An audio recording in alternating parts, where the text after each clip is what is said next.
I've finished the main storyline of Assassin's Creed Shadows and I've played over 80 hours so far, so I'm going to share some of the best gear, weapons, trinkets and skills that you should unlock sooner rather than later, as it will genuinely make the game more fun and enjoyable for you. No spoilers in this video of course, and cheers to Ubisoft for the review code so I could get this video out to you swiftly. And let's start with two of the most overpowered and must-have unlocks as soon as you finish the prologue and spawn into the millennia-old temple here on your map, and one of them is the legendary trinket called Oni's Fury, which gives you a 15% damage increase per non-legendary item equipped, which actually stacks up to a plus 60% damage boost when you do equip this with nothing else, and it will help you get a solid handle on how this game plays until you're kind of comfortable with the combat system and start unlocking legendary weapons and gear, which we're going to go through together in a moment. Now, to get this, you want to travel to the millennia-old lookout, fast travel point if you're not already there, and then head northeast towards the Kawachi Heights area, specifically to the Teratsuki Den, and apologies in advance throughout this whole video for this pronunciation.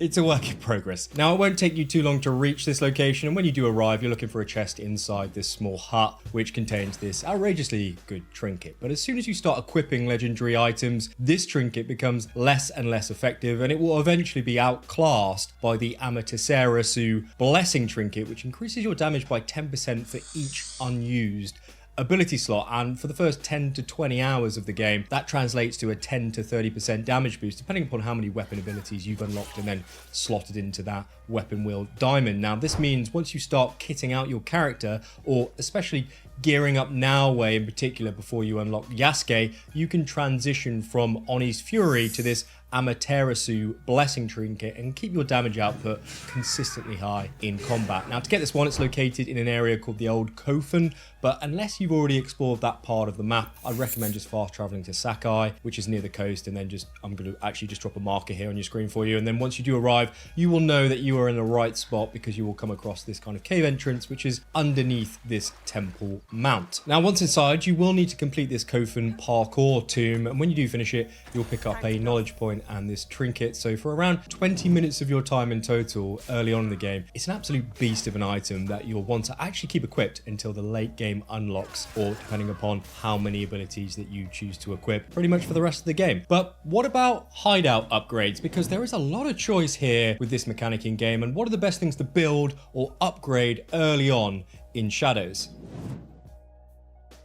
Well, first of all, spend your resources upgrading the stable from rank 1 to 2, because it means when you smuggle resources from warehouses inside castles or bandit camps that you come across, it will only cost you 1 scout instead of the pre-upgrade of 2, which basically doubles your take at the end of the season in terms of resources. Secondly, build the study. It allows you to recruit an additional scout, meaning you can smuggle even more resources back to your hideout to then continue expanding and building. Speaking of which, complete that forge quest that Tomiko gives you after you do unlock the hideout with Naoe, and once done, you will then unlock the forge building, and that also gives you access to the transmog customization menu for the rest of the game. And when you do upgrade the forge to level 2, you'll be able to equip perk bonuses called engravings, which you will loot around the world, earn from quests, or even you can just buy them from vendors. Now, these engravings give your gear extra bonuses that are incredibly impactful, but they're kind of hidden away in various menus in the game until you actually upgrade the forge. So the earlier that you can get familiar with this mechanic and start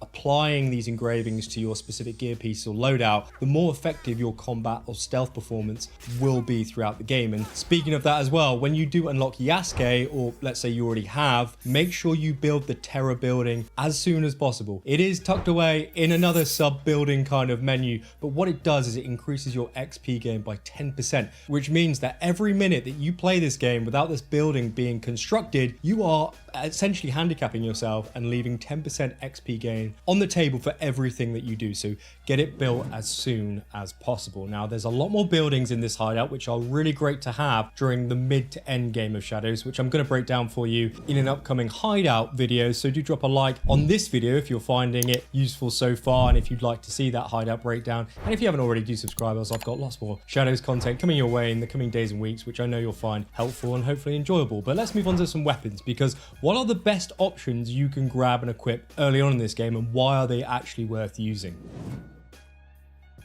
Firstly, the Shinobi's Fury legendary Tanto is an excellent weapon, which you pick up as a reward for completing the early golden Teppo quest after unlocking the Hideout with Naoe. And the reason why this weapon is superb is because of its weak point attack perk, which means enemies become vulnerable for a second time when you use it. So when you parry or dodge at the perfect moment and trigger that yellow vulnerable state in an enemy, as you can kind of see me do here, you can then follow up with this weak point attack with this Tanto, and that's when you hold the R1 button, and then you need to wait for the blue flicker on the Tanto to charge up, which means it's ready to use, and then you will release it into the enemy, as you can also see me do here. Now, if timed correctly, it triggers a second vulnerable state on the enemy, which causes them to take significantly more damage. And when you combine this with your trinket damage perk, you will be nuking enemies well into the late game, especially if you enjoy using Naoe and the Tanto in open combat. Secondly, when you unlock Yasuke, I'd recommend heading straight to the cemetery at Mount High and looting the legendary chest there, where you will pick up this Venom Pillar, which is a legendary Konobo for Yasuke. Now, not only are Konobos one of the most powerful weapons in the game in terms of damage output, but this one's special perk instantly charges the posture attacks when you alternate between light and heavy strikes. So R1 followed by R2, which is a very simple rotation. And every time you keep switching between the two, you're going to fire off auto charge posture attacks without waiting for Yasuke to kind of stand still and charge it manually. And as you can kind of see me do here, with zero gameplay skill aside from spamming light and heavy attacks, I absolutely nuked this agile samurai daisho on expert difficulty. So yeah, you can perform a crazy amount of damage with very minimal effort or upgrade. But what about gear then? Because what are some of the best sets that you can get sooner rather than later?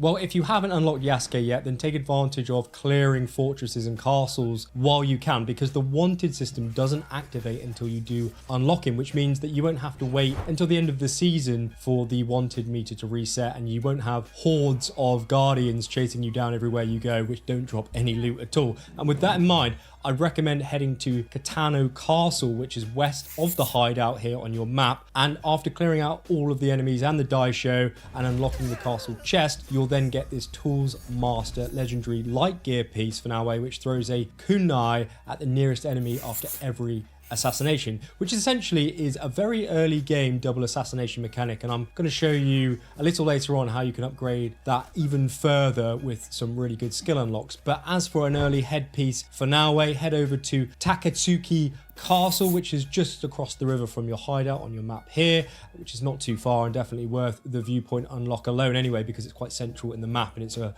really useful one to just port around in. But once you do clear out the base here of all the daishos, you'll then loot the peasant hat, which gives you an adrenaline chunk as soon as you enter combat, meaning you can instantly fire off or use a special ability from your diamond, which comes in super handy for the combat rotation that we're going to go through together in just a moment. Because as for Yasuke, once you do unlock him, you'll be stuck with a full set of green gear, which is, to be honest with you, absolute garbage. So after picking up your Venom Pillar, I'd recommend heading to Nijo Palace in Kyoto, which is accessible fairly early on in the game. And once you take out the two daisho, you will loot this Protector's armor set, which lets you block all unblockable attacks, which I think is a must-have for elite enemies and late game bosses, especially if you're playing on harder difficulties, because this removes the need to dodge with Yasuke entirely, meaning that you can remap that button to something more impactful in the settings that you use more often. And it also simplifies his combat rotation, meaning you only ever need to think about parrying, which is defense, and then just all of your offense abilities. And if you combine that with the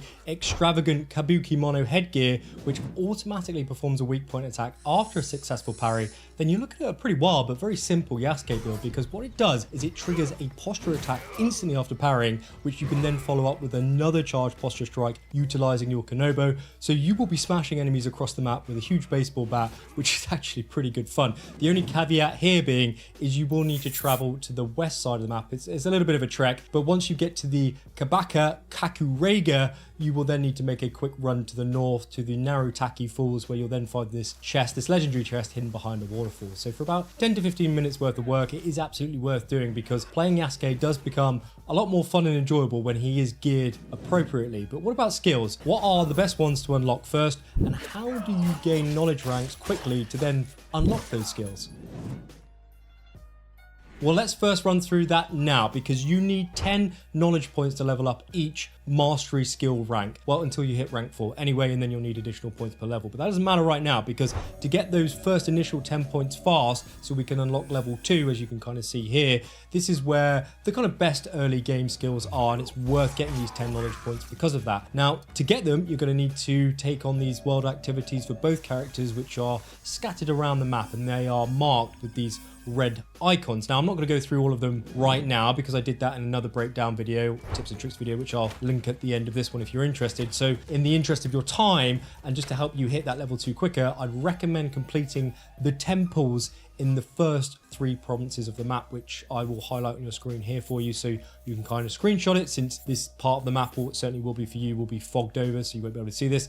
And the reason I'd suggest doing these over the other activities available to you is because you only need to pray, which is a small in-game animation, at 3 of the shrines to complete the temple, or you need to collect these lost pages which are hidden nearby in the temple. And the best way to actually find these lost pages is just to head up to the top of the temple, hold L2 to utilize your observability, and then just locate those white dots, which are the white pages. You'll be done in about 30 seconds. And these are certainly the fastest knowledge points to farm early game, especially if you haven't unlocked Yasuke yet, because his activities won't appear on the map, his red icons I mean. But even if they have, these 2 activities gives you the most points for the least amount of time spent compared to everything else, which is useful early on in the game. And again, I would also recommend doing this just purely because you can unlock viewpoints all around the map, which you will thank yourself 20 hours from now, because this map is ginormous, it's huge, and it's an absolute mission to travel around in. Now, as for the best skills you should be unlocking early, let's start off with some general non-negotiables for both characters. Firstly, you should always be running with 1 vulnerable special attack equipped in your diamond weapon wheel as standard. This lets you chain those posture attacks into these enemies, keeping them locked into that vulnerable state. And I showed you how this works with the Shinobi Fury Tanto earlier, but you can now take that further and extend that vulnerability chain 3 times in a row by utilizing these right skill points or special attack abilities. So let's use that Shinobi Fury Tanto again as an example. Let's equip it, then let's pair it with the peasant hat, which we also unlocked earlier. So we start combat with 1 adrenaline point ready to go. Firstly, we're going to parry this samurai, so we get him into the first vulnerable state. Then we're going to follow up with the Shadow Piercer ability, which puts them into a second vulnerable state. Then we now have to activate that weak point perk from the Tanto weapon from that 3rd vulnerable state activation. And then we're going to finish him off with a heavy posture attack for massive damage, all while using level 1 gear on expert difficulty against a superior samurai enemy in game. So again, make sure you either have Power Dash unlocked in the long katana tree,